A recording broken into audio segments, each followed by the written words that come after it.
Salam sejahtera semua pelajar-pelajar. So, topik kita hari ini ialah satu topik baru iaitu cahaya dan optik. Ya, cahaya dan optik. Seperti biasa, ini sebahagian daripada topik ini telah dibincang dalam sekolah menengah rendah iaitu pembiasan sinar cahaya. Mari kita mula pembiasan sinar cahaya terlebih dahulu. Objektif pembelajaran kita ialah mendefinisi pembiasan sinar cahaya. Ya, bermaksud pada akhir sesi ini, ya, pelajar kriteria kejayaan ialah pelajar berupaya menyebutkan apakah maksud pembiasan sinar cahaya. Ya, pelajar mesti berupaya menyebutkan apa itu pembiasan sinar cahaya. Jadi kita akan bincang, ya, memandangkan bahawa ini adalah topik yang pernah kamu bincang sebelum ini. Cuba kita ulang balik. Baik, terlebih dahulu, apakah itu pembiasan sinar cahaya? Apakah itu pembiasan sinar cahaya? Ya, jadi dia melibatkan apa? Pembengkokan sinar cahaya apabila sinar cahaya merambat dari satu medium ke dalam satu medium lain yang berlainan apa? Ketumpatan ataupun ketumpatan optik. Baik, pelajar-pelajar sila typekan jawapan anda di ruangan komen.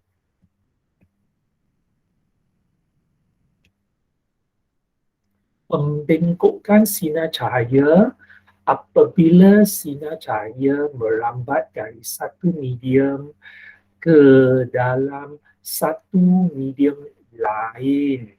Ya, satu medium lah yang berlainan apa? Satu medium yang berlainan apa? Ketumpatan atau ketumpatan optik.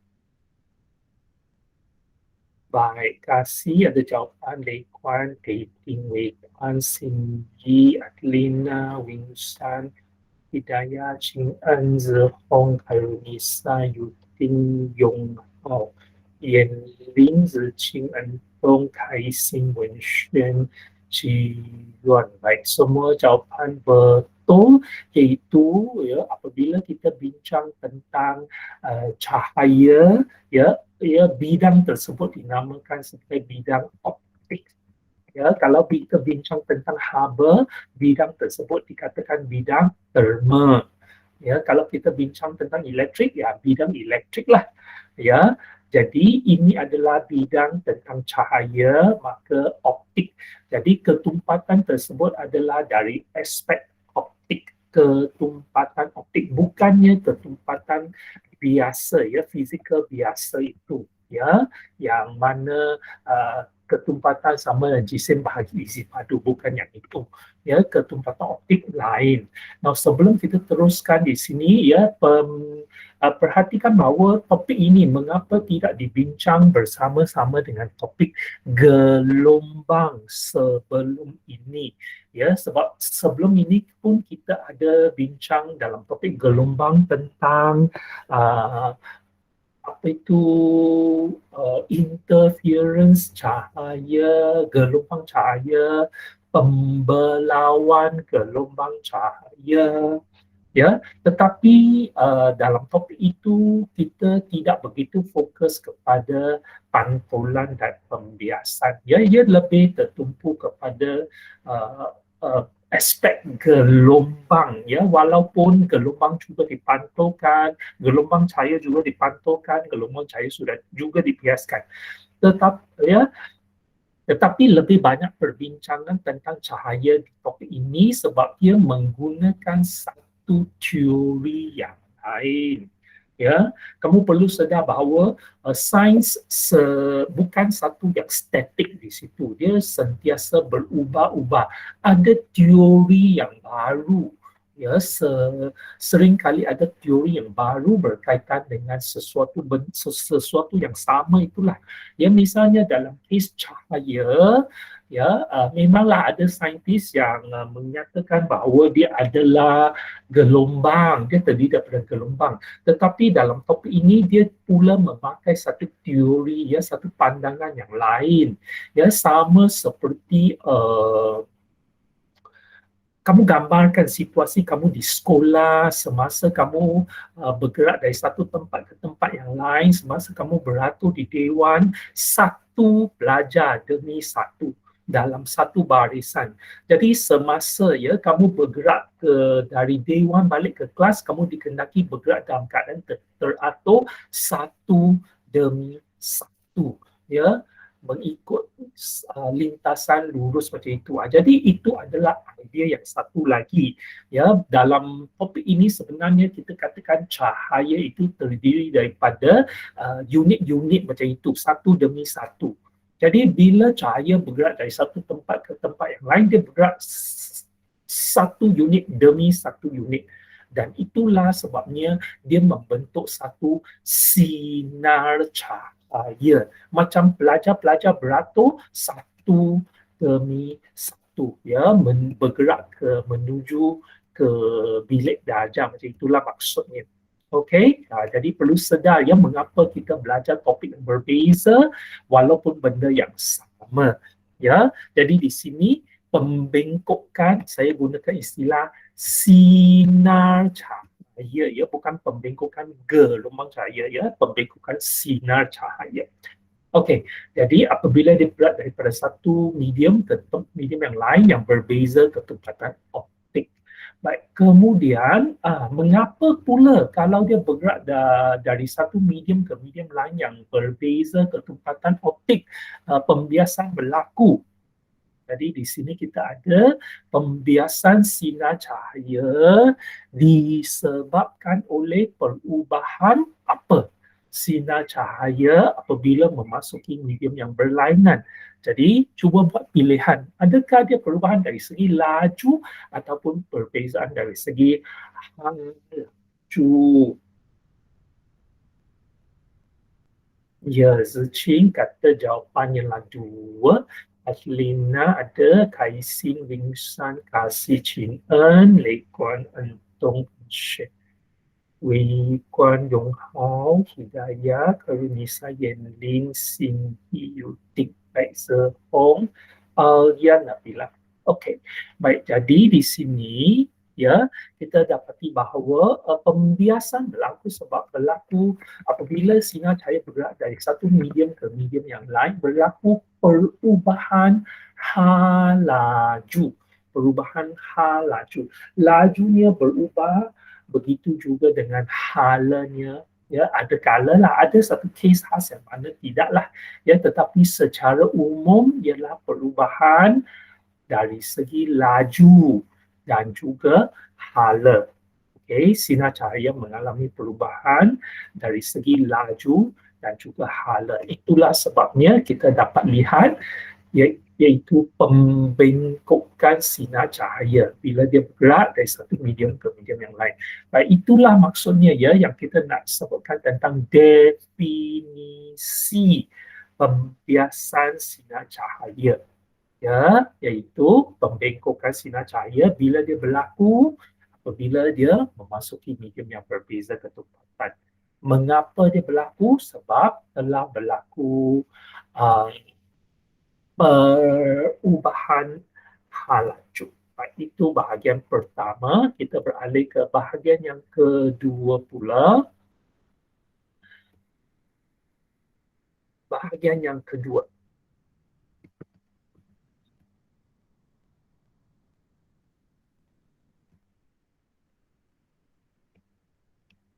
Okey, kita hendak lihat dalam bahagian yang kedua ini pula,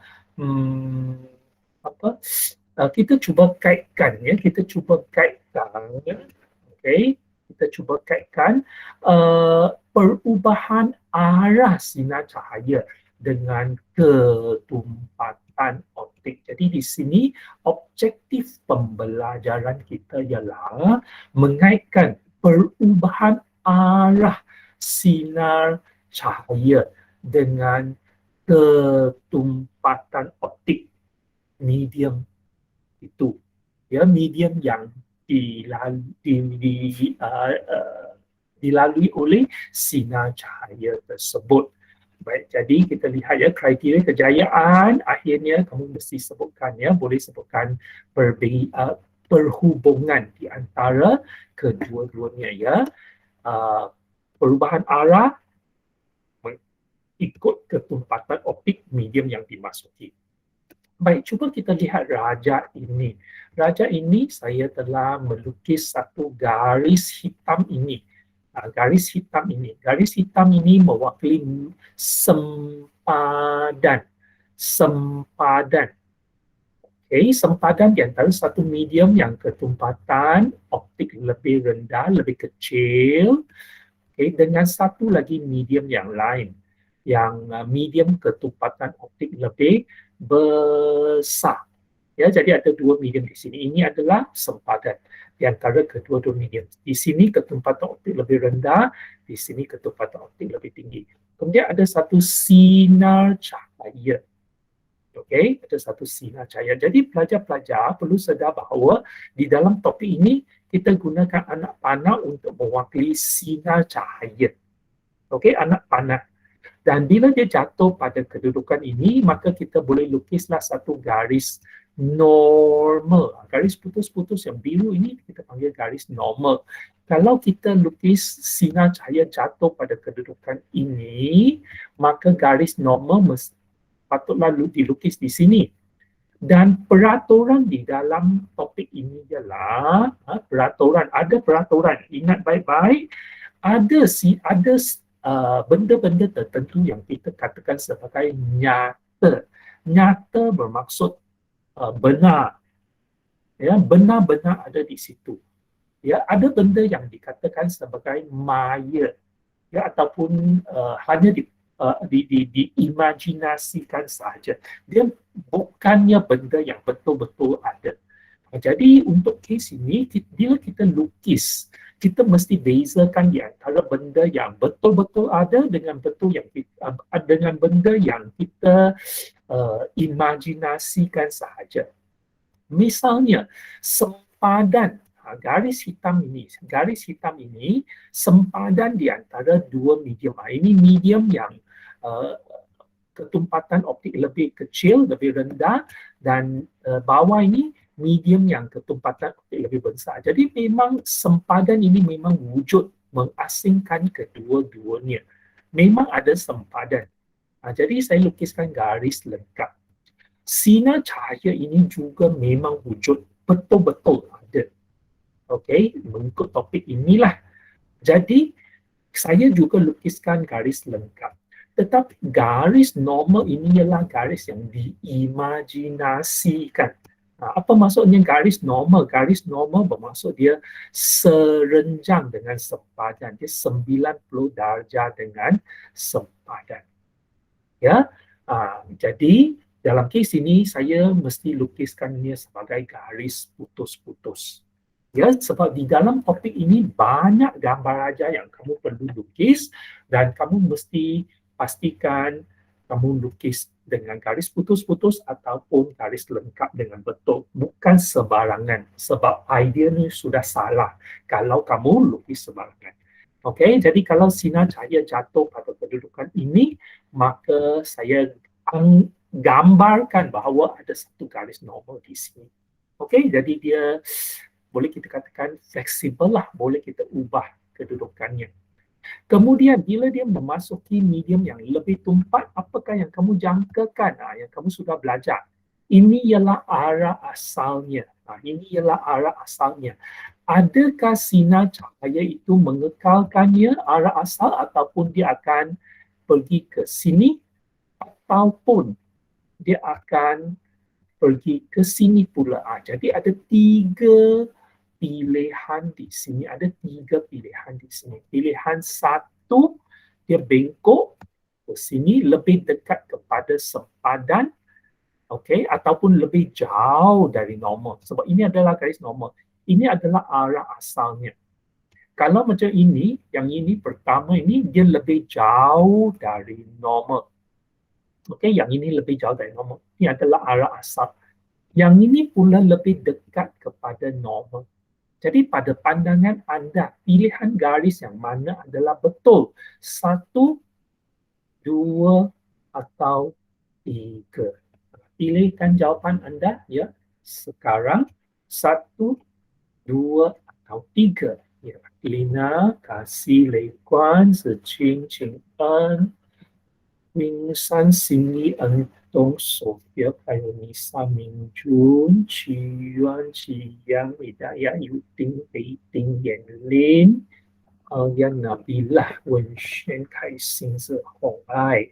Jadi semua dapat jawapan yang betul, iaitu dia pilihan yang ketiga, iaitu dalam kes ini kita katakan bahawa sinar cahaya dibias bermaksud dibengkokkan, dan pilihan kita ialah mendekati normal, lebih dekat kepada garis normal. Ya, jadi bila dia masuk medium yang ketumpatan optik lebih besar, lebih tinggi, sinar cahaya ubah ahalanya dan juga lajulah, tapi laju kita tak dapat lihat. Dari segi hala, perubahannya ialah dia lebih dekat kepada normal. Ya, itulah cara kita memperihalkan. Baik, bagi kes ini pula, apakah yang ini silap ke? Ini. Jadi dalam kes ini pula macam mana? Kalau dia bergerak daripada medium ketumpatan optik lebih besar ke medium ketumpatan optik lebih kecil, adakah kita jangkakan dia kekal arahnya? Ataupun dia lebih jauh daripada normal, ataupun dia lebih dekat kepada normal? Apakah pandangan anda? Satu, dua, ataupun tiga? Ya, satu, dua, ataupun tiga? Okay, Lei Guan, Wing Shan, Adelina ada. Kasih, Zi Qing Qing, Ming Jun, Yong Hao, En Tong, Yu Ting, Pei Ting, Wei Guan, Yan Lin, Sophia, Carolinisa, Wen Shen, Xin Yi, Kai Xin, Jung Yi, Zi Hong. Baik. Okey, jadi kita dapati bahawa dia adalah lebih jauh daripada normal. Okey, apabila dia memasuki medium yang ketumpatan optik lebih rendah, dia akan dibengkokkan supaya lebih jauh daripada garis normal. Jadi itulah cara kita memperihalkan perubahan arah sinar cahaya. Ya, sinar cahaya dibiaskan supaya menjauhi garis normal. Ya, baik. Jadi apakah kesimpulan kita? Jadi kita ringkaskan semua dalam bentuk jadual, ya, dalam peringkat tingkatan 4 ini. Kalau kamu adalah sangat penting kamu memudahkan jawapan kamu dalam bentuk jadual, ya, seperti mana yang kamu akan lihat nanti dalam kelas-kelas tuition pada waktu malam. Banyak saya terangkan tentang teknik menjawab, kan. Okey, baik. Dari medium ketumpatan optik lebih besar ke medium ke dalam medium, ya, ke dalam medium ketumpatan optik lebih kecil. Jadi perubahan arah sinar cahaya ialah apa? Mendekati atau menjauhi? Satu, dua. Sebab laju sinar cahaya apa? Berkurang atau bertambah? Baik, anda jawab hanya baris pertama. Ini ialah satu atau dua. Ini ialah satu atau dua. Okey, baris pertama sahaja. Satu atau dua, satu atau dua.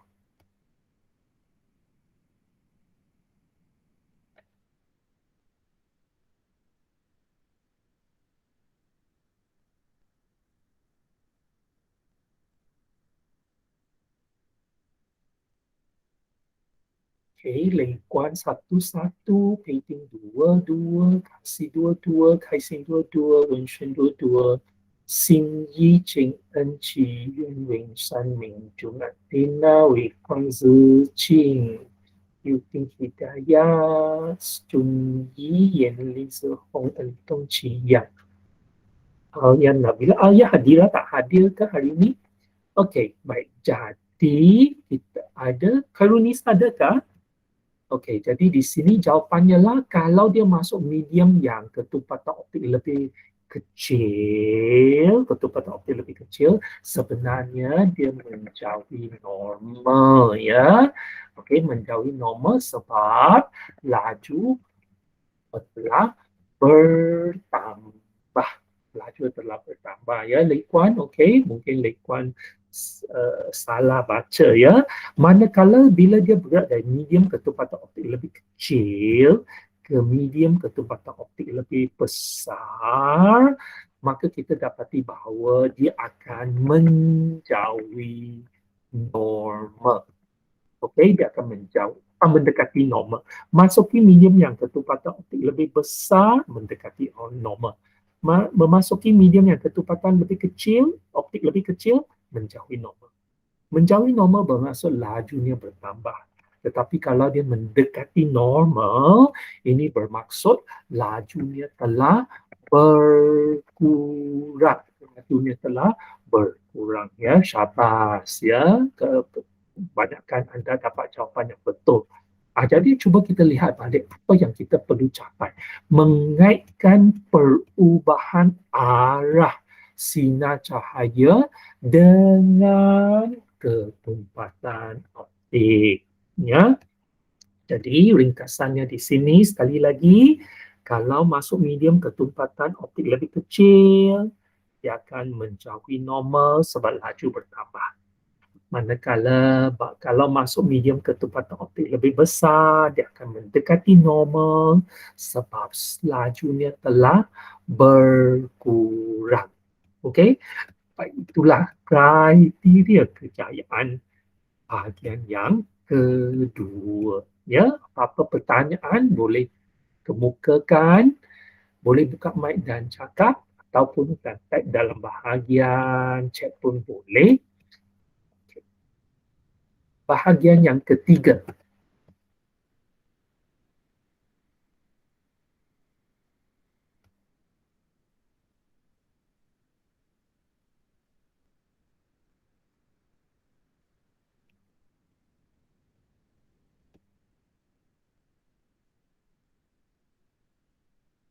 Baik.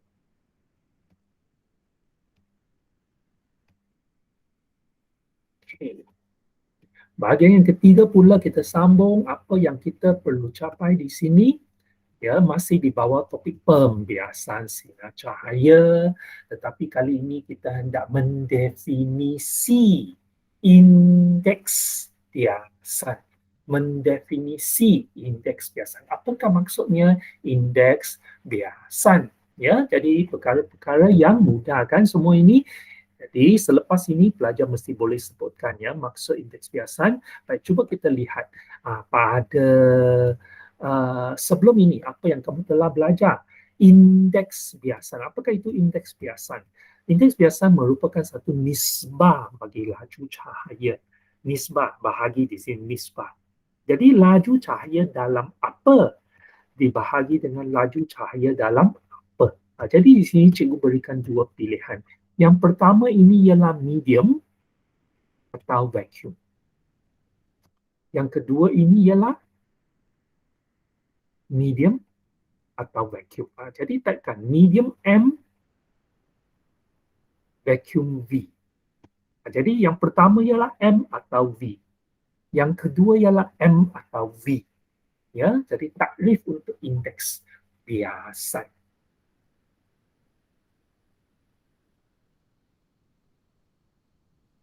Okay, 李官的日清的应卡西文圈，请恩西阿丽娜文轩云山恩东永浩明俊奇样。Sofia Yenlina ya, Bila Kaisin Kolonisada, okey, Hidayah, siapa yang tak ada? Kayang tak ada. Cumi ada, Kayang tak ada. Okey. Kemudian kita lihat, ya betul, ini ialah laju cahaya dalam vacuum. Jadi dia adalah satu nisbah bagi laju cahaya dalam vacuum berbanding dengan laju cahaya dalam medium. Ya, jadi laju cahaya dalam vacuum dibahagi dengan laju cahaya dalam medium. Dan secara umum, ya, simbol laju indeks biasanya lah N, simbol biasanya lah N, dan kita ada simbol C dengan V.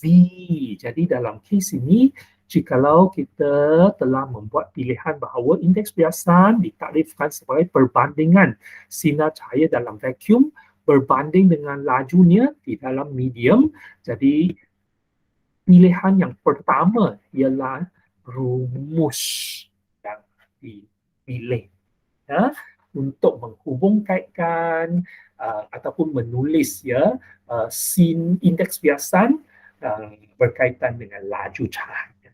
Jadi C per V, C per V. Dan di sini pelajar pula perlu ingat bahawa laju cahaya dalam medium, ya, laju cahaya tak boleh juga.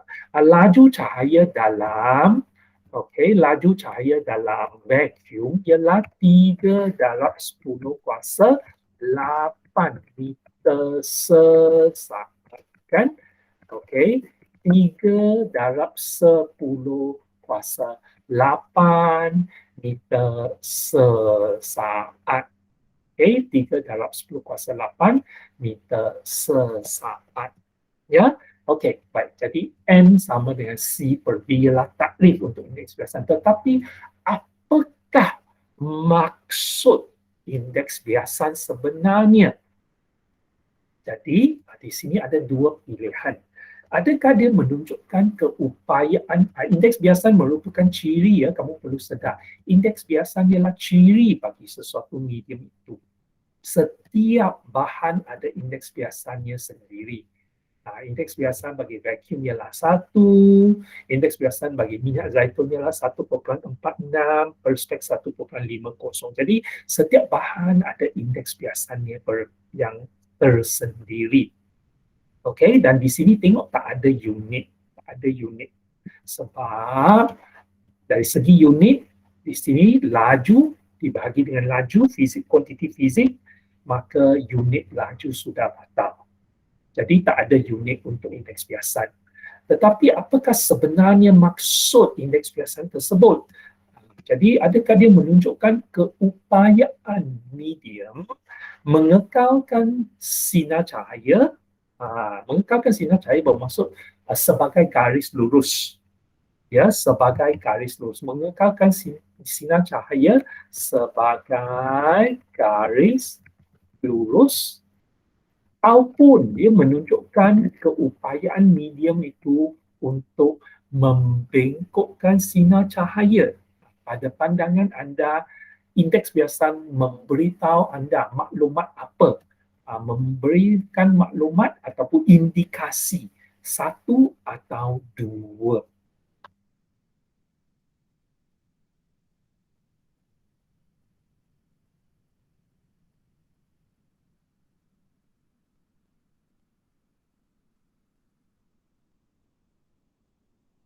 Searching, Li Kuan, Adelina, Wei Kuan, Xin Yi, Ka Si, Qing En, Daya, Ka Nisa, An Dong Wing Shan, Se Hong Qi, Yuan Yan, Lin Shui, Yu Dong Qi Yang, Kai Xin Yong Hao, Wen Yan Min Jun. Okey, siapa yang tak ada setakat ini? Okey, Mingki tak ada kan? Mingki kayak tak ada, ya. Okey, kemudian Ibnu Sina, Daniel dan Akil tak ada kan? Baik, jadi jawapannya lah 2. Bagus, syabas semua, ya. Jadi sebenarnya dia nilai ini, ya, nilai indeks biasan ini memberitahu kita, ya, memberitahu kita maklumat mengenai kebolehan sinar cahaya, kebolehan sinar cahaya dibengkokkan. Misalnya dalam kes ini, kamu tengok nilainya berbeza-beza. Ini menunjukkan sinar cahaya dibengkokkan dengan sangat banyak. Tahap pembengkokan sinar cahaya paling banyak di sini. Pembengkokan sinar cahaya sangat sedikit. Secara umum ini adalah rujukan vacuum dengan udara, memang kita ambil dia sebagai satu. Itu sudah dikira sebagai nilai yang paling kecil lah bagi bahan-bahan. Okey, kita ambil ini sebagai rujukan, yang lain itu semua berbanding dengan udara. Minyak zaitun berbanding dengan udara, perspex berbanding dengan udara, kaca berbanding dengan udara. Inilah nilai masing-masing. Okey, baik. Jadi itulah maksudnya indeks biasan. Jadi daripada sini, senang kan? Indeks biasan kalau dia lebih besar, bermaksud pembengkokan sinar cahaya kurang banyak atau lebih banyak. Kalau indeks biasan lebih kecil nilainya, pembengkokan sinar cahaya kurang banyak atau lebih banyak. Cuba berikan pandangan anda, ini ialah 1 atau 2. Ini ialah 1 atau 2. Okey, Lê Quán ada pandangan. Ya, Zihong ada. Ciyang, okey, bagus. Beijing, Winshan, Qing En, Xin Yi, Yanlin, Mingjun, bagus. Sophia, Wenxuan, Kai Xin, Adelina, Yong Hao, Tung Yu, Ting, yang Bila. Baik, betul, syabas. Jadi, kalau nilai indeks biasan lebih besar, sebenarnya dia memberitahu kita bahawa tahap pembengkokan adalah lebih banyak, lebih banyak. Okey, tahap pembengkokan adalah lebih banyak. Kalau indeks pembiasan lebih kecil, bermaksud tahap pembengkokan sinar cahaya kurang banyak. Ya, pembengkokan sinar cahaya adalah kurang sedikit. Ya, itulah nilai tujuannya kita ada nilai-nilai. Nilai itu mewakili sesuatu benda supaya memberikan maklumat kepada kita semasa kita membuat kajian, ya, membuat perbandingan. Okey, jadi di sini pada pandangan anda, jadi sebenarnya kalau kamu belajar sains, kamu mesti lihat dari aspek 360 darjah. Semua aspek mesti dikaitkan. Jadi kalau pada sebelum ini kita sebut tentang ketumpatan optik, kita sebut tentang pembengkokan sinar cahaya, sekarang kita ada indeks biasan. Jadi apakah perhubungan di antara mereka? Baik, jadi indeks biasan ketumpatan optik lebih besar sepatutnya mempunyai indeks biasan yang lebih besar atau lebih kecil. Jadi taipkan jawapan anda untuk kedua-dua baris. 1, 2, 1, 2.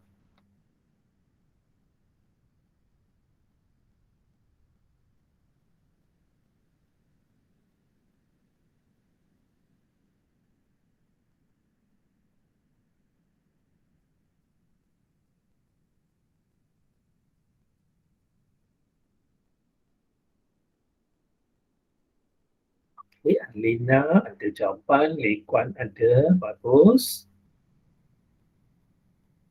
Okay, Kai Xin, Chi Yuan, Xin Yi, Wei Kuan, Sophia, Se Hong, Wing Shan, Hidayah, Qing En, Yan Lin, Qi Yang, Liu Ting, Ang dan Nabila, Wen Xuan, dan Dong Ming Jun. Bagus, semua jawapan adalah betul. Ya, medium ketumpatan optik lebih besar. Ya, kalau ketumpatan optik lebih besar, dia akan menyebabkan lebih banyak pembengkokan. Tahap pembengkokan sinar cahaya adalah lebih besar. Jadi, indeks biasan adalah lebih besar. Ya, manakala kalau medium itu ketumpatan optik lebih kecil, bermaksud ya tahap pembengkokannya adalah kurang banyak. Okey, tahap pembengkokan sinar cahaya adalah kurang banyak. Jadi dia mempunyai nilai indeks biasan yang lebih kecil. Ya, itulah maksudnya. Okey, jadi kalau di sini kita lihat indeks biasan minyak, indeks biasan intan, ini besar, maka bermaksud sinar cahaya kalau bergerak dari udara ke dalam intan, sinar cahaya dibengkokkan dengan sangat banyak. Ya, intan dikatakan sebagai ketumpatan optik lebih tinggi. Ya, kalau minyak zaitun pula indeks biasan ini 1,46, nilainya lebih kecil, bermaksud tahap pembengkokan sinar cahaya adalah kurang. Jadi dari segi perbandingan lah di antara minyak zaitun dengan intan, yang ini minyak ini indeks ketumpatan optiknya lebih kecil lah kalau banding dengan intan. Bukan berbanding dengan udara. Indeks biasan ini memang berbanding dengan udara. Okey, tetapi kalau saya nak lihat nilai 1.46 ini dengan 2.42, bermaksud kalau banding kedua-dua ini, minyak dengan intan, intan ketumpatan optik lebih tinggi. Minyak ketumpatan optik lebih rendah. Okey, kalau banding minyak dengan perspex, perspex ketumpatan optik lebih tinggi, lebih besar. Minyak ketumpatan optik lebih kecil, ya, berdasarkan nilai ini. Ya, okey. Baik, kita lihat yang satu lagi. Dari segi laju cahaya pula. Jadi cuba lihat dia macam putar belit kan. Sebab pembiasan berkaitan dengan pembengkokan sinar cahaya. Pembengkokan sinar cahaya berkaitan dengan perubahan laju sinar cahaya juga. Jadi kalau indeks biasan lebih besar, dia akan menyebabkan sinar cahaya bergerak dengan laju yang lebih rendah atau tinggi. Okey, begitu juga indeks biasan lebih kecil. Maka dia akan menyebabkan sinar cahaya bergerak dengan laju yang lebih rendah atau tinggi. Bermaksud kita bukan banding dengan vacuum udara ya, kita banding sesama medium-medium ini ya. Katakan perspex banding dengan minyak ataupun katakan kaca berbanding dengan intan ya, itu maksudnya. Baik, cuba kamu berikan jawapan anda. Satu untuk rendah, dua untuk tinggi. Satu untuk rendah, dua untuk tinggi. Ini baru masuk. Sehong satu dua, Ciyang satu dua, Sinyi, Yong Hao, Wing San, Ching En, Kasi, Yung Ting En Tong, Yuan, Yan Ling, Ming Qi, bagus. Wei Kuan, Wen Xuan, Ming Chun, okey, bagus. Aulia, Qi Ziqing, ya bagus, semua bagus. Ya, jadi kalau indeks biasanya lebih besar, indeks biasanya lebih besar, dia menandakan bahawa dia menyebabkan sinar cahaya bergerak dengan laju yang lebih rendah lagi. Okey, kalau indeks biasan lebih tinggi, indeks biasan lebih kecil, dia membolehkan sinar cahaya bergerak dengan laju yang lebih tinggi. Ya, secara bandingan antara dua medium tersebutlah. Maksudnya ialah berbanding kaca dengan intan contoh atau kaca dengan perspex. Jadi kalau banding kaca dengan perspex, indeks biasan ini, kaca ini lebih besar, maka laju cahaya di sini lebih rendah berbanding dengan ini. Sebab ini indeks biasan lebih kecil. Jadi laju cahaya lebih tinggi kalau banding dengan kaca. Okey, itulah maksudnya. Ya, okey. Kita sebab memang dalam vacuum dan udara itu adalah indeks biasan yang paling kecil. Jadi dia adalah yang laju di sini paling tinggi lah sebenarnya. Dan di sini turun, turun, turun, turun. Laju cahaya semakin menurun. Sebab indeks biasan semakin besar. Ya, jadi cuba lihat objektif kita mendefinisi indeks biasan. Jadi definisi memang ini. Okey, definisi memang ini. C per V, laju cahaya dalam vacuum dibahagi dengan laju cahaya dalam medium. Tetapi kita lihat ya, apabila kita mempelajari sesuatu, kita mesti hubungkan dengan semua aspek. Kita mesti tahu maksudnya. Okey, dia memberitahu kita tahap pembengkokan sinar cahaya, nilai itu. Dia memberitahu kita bahawa tahap pembengkokan indeks biasan lebih besar, tahap pembengkokan sinar cahaya lebih besar. Dan dia memberitahu kita bahawa medium itu ketumpatan optik lebih besar dan sinar cahaya bergerak dengan laju yang lebih rendah di dalamnya. Okey, jadi mesti lihat dari semua aspek. Okey, baik, itulah peringkat yang ataupun bahagian yang ketiga pelajaran kita hari ini. Jikalau ada sebarang pertanyaan, sila angkat tangan ataupun buka mikrofon anda ataupun type di ruangan chat ya. Okey. Sekejap.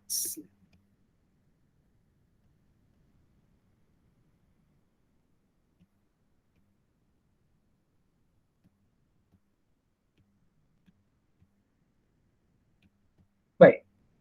Okey, kita lihat pula seterusnya. Selepas, sorry, ini salah ke atau apa?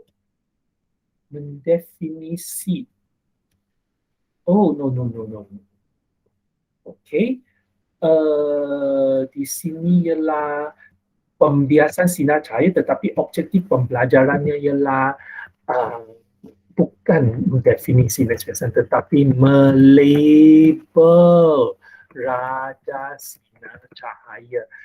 Jadi di sini pelajar-pelajar perlu sedar bahawa apabila kita uh, belajar tentang optik dan oleh sebab dia melibatkan sinar cahaya yang diwakili oleh anak panah, jadi sering kali anda diminta melukis gambar raja sinar. Dan bila kita lukis gambar raja sinar, kita mesti melabelkan dengan betul setiap aspek gambar raja sinar itu ataupun raja sinar tersebut. Okey, jadi di sini objektif pembelajaran kita seterusnya ya. Baik, ini sebenarnya ulang balik. Tadi cikgu telah memperkenalkan beberapa perkara iaitu garis hitam mewakili sempadan di antara dua medium. Mesti garis lengkap ya, tak boleh garis putus-putus. Garis lengkap. Okay, jadi di sini ada medium satu ataupun katakan contoh udara lah. Di sini ada satu medium yang lain. Dan pada lokasi di mana sinar cahaya jatuh pada sempadan, sinar cahaya jatuh pada sempadan pada kedudukan ini, ya, pada kedudukan ini, maka saya lukis garis normal. Garis ini dipanggil sebagai garis normal sebab dia serenjang dengan sempadan, dia serenjang dengan sempadan. Itulah sebabnya dipanggil sebagai garis normal. Okey, jadi di sini kita beri situasi dia sinar cahaya masuk daripada udara ke dalam satu medium, jadi mestilah dia dibengkokkan. Tengok dibengkokkan supaya lebih dekat kepada normal. Dia lebih dekat kepada normal. Okey? Baik, jadi kalau dia lebih dekat kepada normal, kita lihat saya telah gunakan 4 warna di sini. Hijau, biru, di sini coklat dan di sini kuning. Okey, hijau H, B biru, C coklat, K kuning. Jadi di sini oleh sebab kita hendak labelkan sudut tuju dan sudut biasan, sudut tuju dan sudut biasan. Jadi bolehkah kamu sebutkan sudut tuju diwakili oleh yang mana satu? H, B, C atau K. Sudut biasan juga diwakili oleh yang mana satu? H, B, C atau K. Cuba typekan jawapan huruf warna mewakili warna sudut tuju dengan sudut biasan. Sudut tuju dengan sudut biasan. Okey, bagus, ada jawapan. Ya. Okey, yes.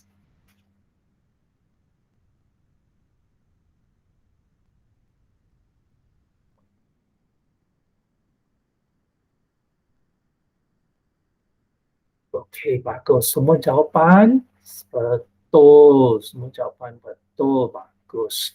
Jadi sebenarnya yang ini ialah sudut tuju. Ini ialah sudut tuju. Dan ini pula ialah sudut biasa. Cuba kita lihat dari segi takrifnya. Sudut tuju ialah sudut antara apa dengan apa. Sudut biasan pula ialah sudut antara apa dengan apa. Cuba typekan jawapan anda untuk sudut tuju sahaja. Sudut tuju sahaja. Sudut 7 ialah sudut antara sinar apa dengan garis apa. 1, 2, 1, 2.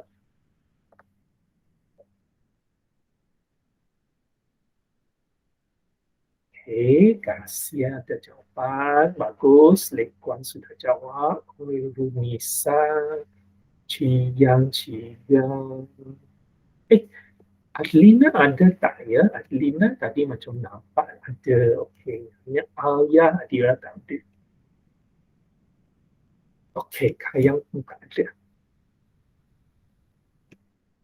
Okey, bagus semua ya. Jadi, kita lihat di sini sudut 7 ialah sudut antara sinar 7. Ya, diukur dari sinar 7 dengan garis normal.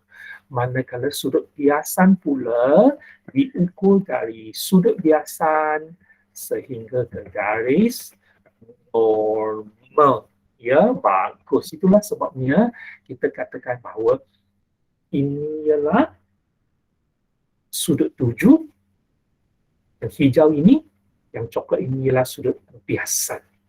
Okey, jadi kita boleh labelkan sudut 7, sudut 7, nanti cikgu masukkan satu text box ya. Sudut 7 diwakili dengan simbol I. Okay, sudut 7 diwakili dengan simbol I sebab I dalam bahasa Inggeris incident. Okay, manakala sudut biasan diwakili oleh huruf R sebab R dalam bahasa Inggeris ialah refraction ya. So ini ialah angle of incidence, angle of refraction. Jadi sudut 7I, sudut biasan R. Okey, bagus. Jadi, cuba lihat pula. Kita sudah katakan bahawa pembengkokan sinar cahaya berlaku apabila sinar cahaya masuk ke dalam medium yang berbeza ketempatan optik. Jadi, apakah hubungan di antara I dengan R pula apabila sinar cahaya memasuki medium ketempatan optik lebih rendah? 1, 2, atau 3. Bila dia masuk medium yang ketempatan optik lebih rendah, adakah sudut 7, sudut biasan lebih besar, sama, atau lebih kecil daripada sudut 7? 1, 2, 3. Begitu juga kalau masuk medium ketempatan optik lebih tinggi, adakah sudut biasan lebih besar, sama, atau kurang daripada sudut 7? Apakah ramalan anda ataupun apakah pandangan anda? Sila tekan jawapan anda 1, 2 ataupun 3.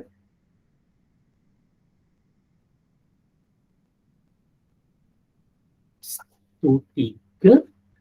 Lina, Linusan, Kasih, Sabang, Singyi, Ciran, Kai Xing Yu, Ding Wenxuan, Sophia, Qin En, Dong, Daya, Yan Ling, Luki, Wei Guan, Ting, Yong Hao. Baik, jadi 1, 3. Kalau dia masuk medium ketempatan lebih rendah, maka dia akan dibengkokkan menjauhi normal. Jadi bila dia menjauhi normal, kita jangkakan sudut R ini adalah lebih besar daripada I. R lebih besar daripada I, memang betul, syabas. R lebih besar daripada I. Okey? Ya, sudut biasan lebih besar. Tetapi kalau masuk medium yang ketempatan optik lebih tinggi, maka dia akan dibengkokkan supaya lebih dekat kepada normal. Maka sudut biasan ini adalah lebih kecil berbanding dengan I. Ya, betul ya. Jadi sudut biasan lebih kecil berbanding dengan I. Ya, jadi itulah hubungan di antara I dengan R. Ya, apabila kita melukiskan Raja Sinar. Jadi cuba lihat sekali lagi melabel Raja Sinar. Label Raja Sinar, tengok ya, ingat sempadan garis lengkap. Normal garis putus-putus. Ini boleh garis lengkap lah, sudut boleh. Ya, ini bukannya sudut 7, sudut biasa. Ini. Okey. Ya, boleh ya. Okey. Kemudian semasa pembiasan berlaku, kita mesti dapat bandingkan. Kalau menjauhi normal, R lebih besar daripada I. Kalau mendekati normal, R lebih kecil daripada I. Ya, baik. Jadi, perkara yang mudah, kita beralih pula ke bahagian seterusnya.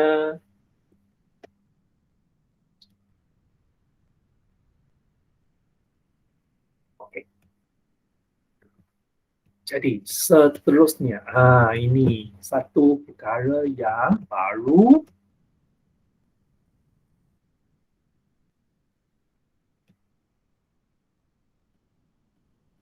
Jangan lupa kalau sesiapa ya rakan-rakan yang tidak dapat ikut kelas, jangan lupa masuk ke Google Site. Cikgu akan masukkan semua rakaman video ke dalam Google Site, terutamanya yang kelas-kelas tambahan, sebab di dalam kelas-kelas tambahan banyak idea-idea tentang teknik menjawab soalannya, dan di samping itu mengulang kaji benda-benda dalam tingkatan 1, 2, 3 yang mungkin kamu terlepas pandangnya. Okey, baik. Seterusnya, apa ini? Pembiasan topik, pembiasan sinar cahaya masih lagi di aspek pembiasan sinar cahaya, tetapi kita hendak menyatakan hukum Snell. Jadi selepas ini kriteria kejayaannya lah pelajar mesti boleh sebutkan apakah pernyataan dalam hukum ini. Apakah yang disebutkan dalam hukum ini? Baik, cuba kita lihat hukum Snell. Baik, terlebih dahulu kita perlu sedar bahawa ada satu hukum yang dinamakan sebagai hukum pembiasan cahaya. Hukum pembiasan cahaya ya, semasa pembiasan berlaku. Jadi kita sudah kenal pasti bahawa ada garis yang penting, 3 garis yang penting, iaitu apabila kita lukis Raja Sinar, kita ada satu garis atau satu anak panah mewakili sinar 7. Kita ada satu anak panah yang mewakili sinar biasan. Dan kita juga ada satu garis putus-putus yang mewakili garis normal. Jadi ketiga-tiga garis ini akan bertemu di mana? Adakah mereka akan bertemu di beberapa titik ataupun mereka akan bertemu pada satu titik yang sama? Dan adakah ketiga-tiga garis itu berada dalam sata yang berbeza ataupun mereka semuanya berada pada sata yang sama? Mereka berada pada permukaan yang berbeza ataupun mereka berada pada permukaan yang sama? Cuba typekan jawapan. Ada 2 soalan di sini. 1, beberapa. 2, 1. 1 berbeza, 2 sama. Cuba typekan jawapan anda. Ada 2. Okey, bagus. Lei Guan Qiyang, Wing San, Kasih Lina, Zihong, Pei Ding, Qi Yuan, Ziqing, Qi En, Dong Wen Xue, Yong Hao, Xin Yi, Kai Xin Yan, Lin Ming Yi, Hidayah, Alia Nabilah. Bagus. 2.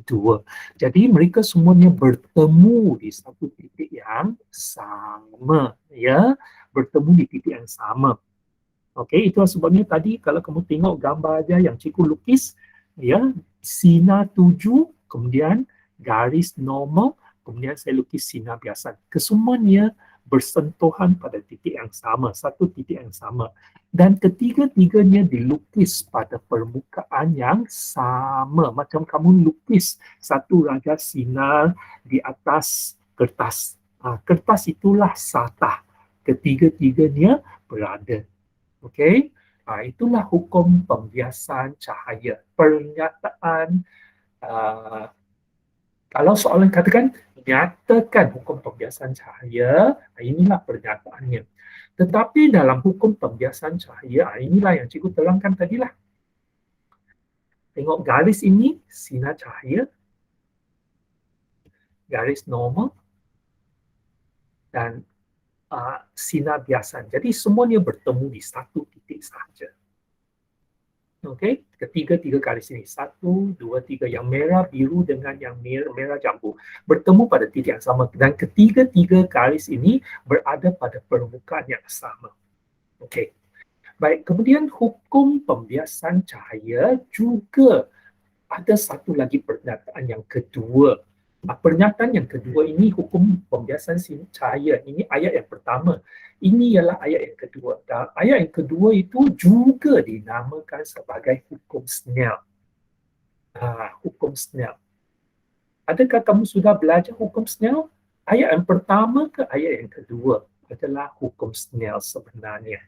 Kalau tak pernah belajar, tak apa, kamu buat ramalan sahaja, satu atau dua. Ialah hukum Snell. Satu atau dua. Ialah hukum Snell. Hei kasih, Lina, Zichin, Qing'en, Lei Guan, Dayang, Yi, Wing San, Wen Lin, Di, Ding, Zihong, Xing Yi, Wen Shen, Zhu Yi, Kai Xin, Kai Lisa, Dong Bagus. Ayat yang pertama ialah hukum Snell. Ayat pertama ialah hukum Snell. Jadi hukum Snell ialah ayat yang kedua ya di dalam hukum pembiasan cahaya ya. Jadi hukum Snell menyatakan bahawa ya di sini kalau kita tahu bahawa ada medium satu yang nilai indeks biasanya ialah N1, ya, ada satu medium yang kedua yang mana indeks biasanya ialah N2.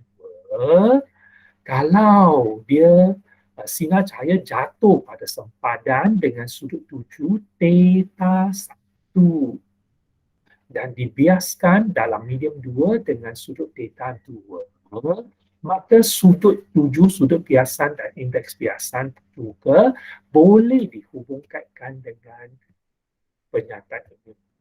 Indeks biasan sin sudut tuju sama dengan indeks biasan sin sudut biasan.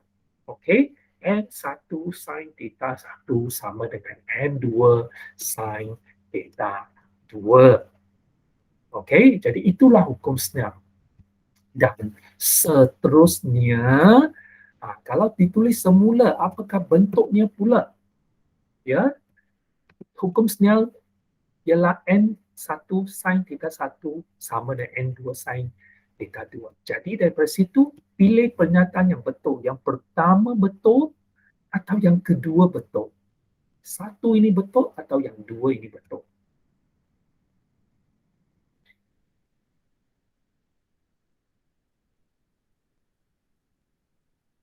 Okey, Linda ada jawapan. Okey, bagus. Qing Kai Si Ling San Kai Xin Li Guan Li Ding Ye Ling Dong. Okey, bagus. Mengki Ling Ni Sofia Wen bagus. Okey, ayat pertama adalah ayat yang betul. Okey, tulis semula. Ya, bila kita tulis semula, dia akan mengambil bentuk ini. N2 per N1 sama dengan sin theta 1 per sin 2. Okey, ya. Jadi memandangkan bahawa, betul kan, sekarang masa sudah sampai 12.20. Okey, jadi kita berhenti di sini.